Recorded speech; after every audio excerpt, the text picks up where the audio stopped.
Pelo seguinte, eu já quero conversar aqui com o nosso repórter Marcelo Matos, pessoal, isso porque a Polícia Civil de São Paulo está ali no encalço dos torcedores do Palmeiras envolvidos no ataque a um ônibus da organizada do Cruzeiro, a Máfia Azul, no ano passado, caso que chocou o país e, claro, inspira todos os cuidados e a necessidade de uma investigação assertiva para realmente evitar que uma situação parecida ocorra novamente. Situação essa que deixou um morto, tá? E 10 mandados de prisão foram cumpridos hoje apenas.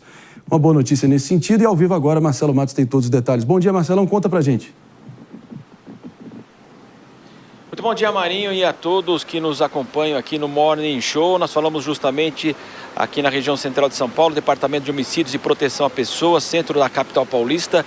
Como você disse, a Polícia Civil de São Paulo hoje então cumpre 10 mandados de prisão contra torcedores do Palmeiras que são acusados da participação naquela emboscada na rodovia Fernão Dias, no dia 27 de outubro de 2024, que vitimou um torcedor do Cruzeiro, vários feridos também, um ônibus foi incendiado.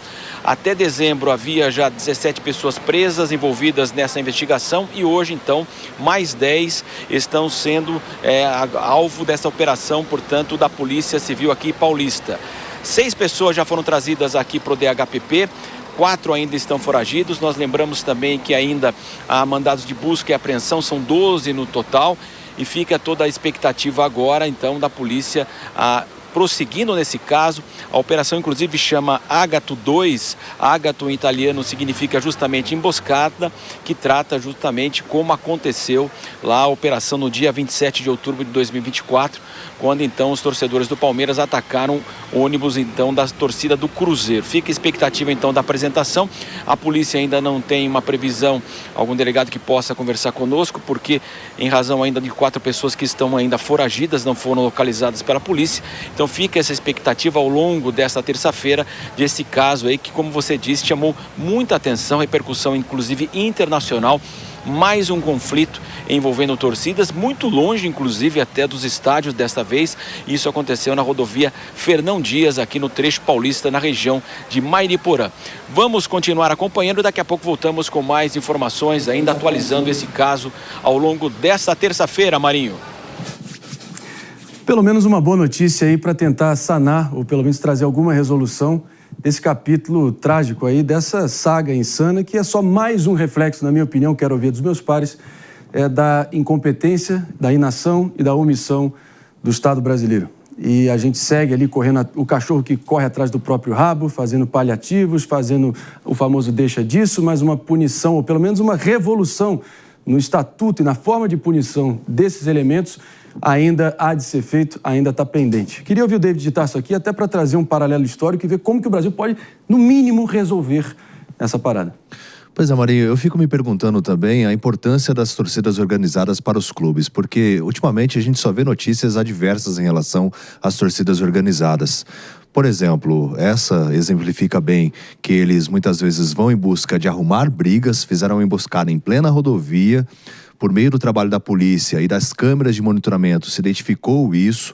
A gente vê, então, pessoas sendo mortas nessas brigas. Um episódio recente também que aconteceu no Nordeste, onde diversos torcedores se envolveram numa briga durante o final de semana, no final do campeonato de lá. Também a ação de cambistas, porque muitas vezes eles compram os ingressos, depois revendem por preços bem mais altos.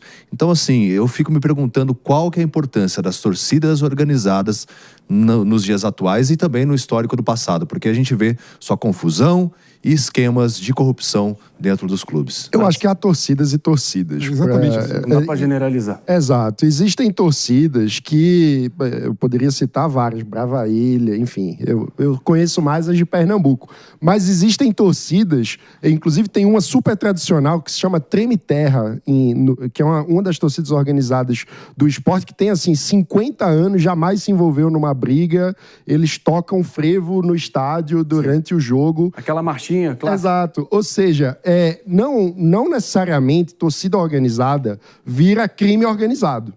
Só que precisamos fazer essa distinção, porque existem algumas torcidas organizadas que, de fato, passam a ter um funcionamento tribal, onde a validação do pertencimento ao grupo passa pela violência. E isso, na minha visão, a pior coisa que nós podemos fazer é confundir isso com torcida. Porque esses caras não são torcedores, são bandidos que usam a bandeira do clube apenas como um pretexto para conseguirem ter um escudo de impunidade e praticarem atrocidades uns contra os outros e também contra adversários. Eu não consigo entender, mano, quando eu vejo esse pessoal brigando, né, matando gente por causa de futebol, não é? Colocando fogo no ônibus de torcida adversária por causa de futebol, porque seu time perdeu, porque seu time ganhou. É algo revoltante, assim, que, na verdade, foge do meu racional, né? Eu realmente não consigo entender. E você colocou um ponto que eu acho que é o fundamental, né? Não são torcedores, são bandidos. E contra bandido tem a legislação para isso, né? Contra bandido tem a legislação para isso. Esse bandido tem que ser processado, tem que ser julgado de forma rápida e séria e ser tirado do convívio social. Não dá para a gente aguentar que essas pessoas continuem vendo jogo de futebol, continuem arrumando confusão, continuem fazendo agressões contra torcedores de outros times. Isso é um absurdo.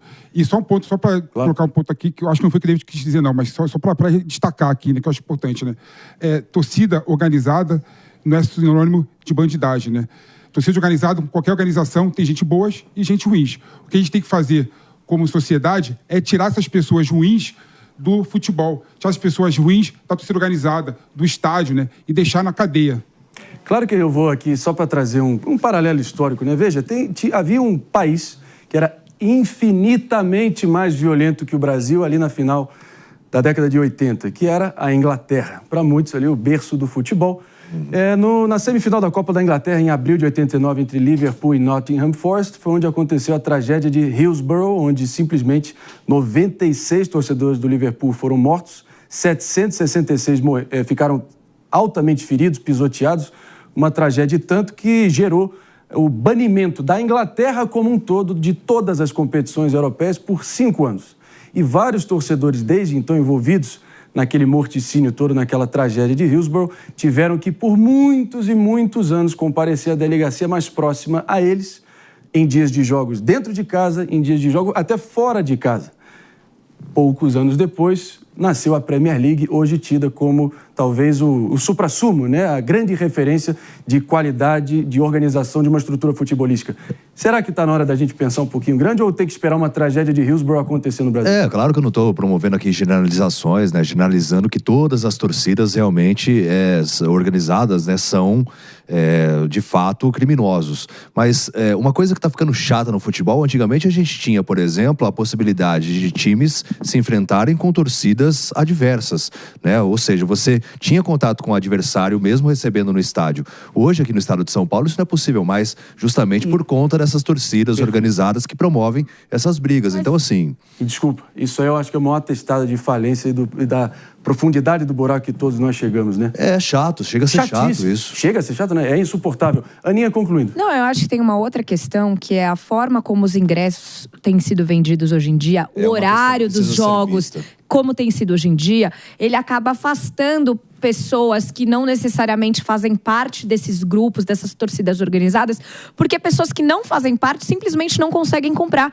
não conseguem ir até o estádio. Então, por exemplo, eu tenho criança pequena, meu marido adoraria levar as crianças no estádio, ele não consegue comprar o ingresso. E isso acaba fazendo com que fique permeado aquele grupo, aquela organização, e aí eles acabam usando tudo que eles têm ali como forma de chegar perto dos jogadores, assistir os jogos, para praticar, por exemplo, violência e qualquer outro crime. Mas se você for na porta do estádio, numa final, por exemplo, eu tentei comprar pro Campeonato Paulista para assistir o Corinthians na final. Não consegui, mas várias pessoas relataram que lá, na saída no metrô, tinham cambistas vendendo. Então como é que eles conseguem? Errado. O cambista compra porque deve ser sócio torcedor, fiel, não sei o que lá, e tem acesso que outras pessoas não têm. Muitas vezes tem esquema dentro do clube. Então, mas aí você não pode classificar como uma organização criminosa isso? É isso que o Ministério Público e a Polícia Civil tem que investigar. Mas engraçado, a impressão diferente de vocês, cara. Eu acho que hoje em dia está muito mais controlado os ingressos mesmo. Parque Antártico, por exemplo, o jogo do Palmeiras, você tem que colocar a tua biometria, você tem direito a 2, 3 ingressos. Primeiro o sócio-torcedor. Parque Antártico, pelo amor de Deus. O PP viu. O Oséias e Paulo Nunes. Caramba. Que isso? Osés e Paulo Nunes. Você está acompanhando a realidade? Marcos no gol. Que feio. Parque Antártica. Parem por aqui. Arce na direita, Gamarra na Pepe, zaga. você se entregou, Pepe. Não, eu nem ia falar nada porque ele fala que eu fico pegando no pé dele, mas essa foi demais. O Marinho que chamou atenção.